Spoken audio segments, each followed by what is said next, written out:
Iranian fighter pilots fired on an unarmed American drone flying over international waters, Pentagon officials have confirmed. Julian Barnes now joins us from Washington to discuss that story. Julian, good morning. Good morning to you. We'll get to the why in a moment, but let's talk about the when and the where.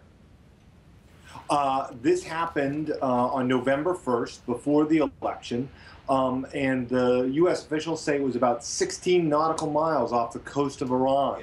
This drone, a Predator drone, was conducting reconnaissance or surveillance. It was spying on Iran when these two Iranian fighter pilots moved to intercept it.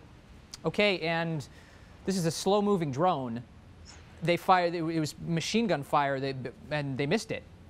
So that's right. Is this a signal? Was it just that's sort of surprising. You know, you would think that the Air Force has always said, you know, drones cannot operate in contested space. They're easy targets. Now, one thing defense officials have told us is that these Iranian fighter planes, the Su-25s, known as Frogfoots, are air-to-ground attack.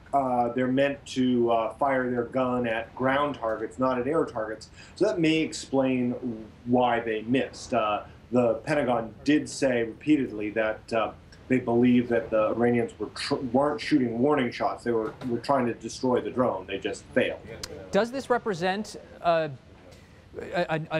dangerous escalation of U.S.-Iranian kind of the conflict back and forth effectively over their nuclear program? Or is it more of the same? I mean, they've gone after drones in the past. We've had a series of events here where there has been tensions that could escalate. Began a year ago with threats to close the Strait of Hormuz. We've seen these cyber attacks that Iran has done on U.S. banks, and now we have this sort of confrontation over the drone.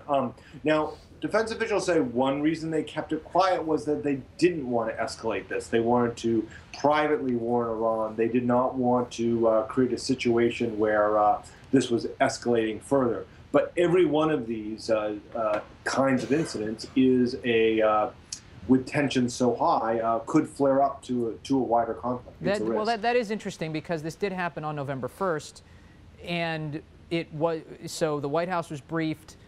Congressional leaders were briefed. Mitt Romney was not briefed. Is the concern that the Republican nominee would have maybe turned this into more than it was? Should he have been informed?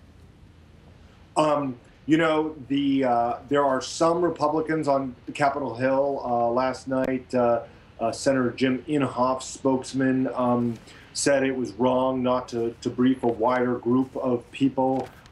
Some advisors to Mr. Romney have raised questions about why this wasn't briefed to the nominee.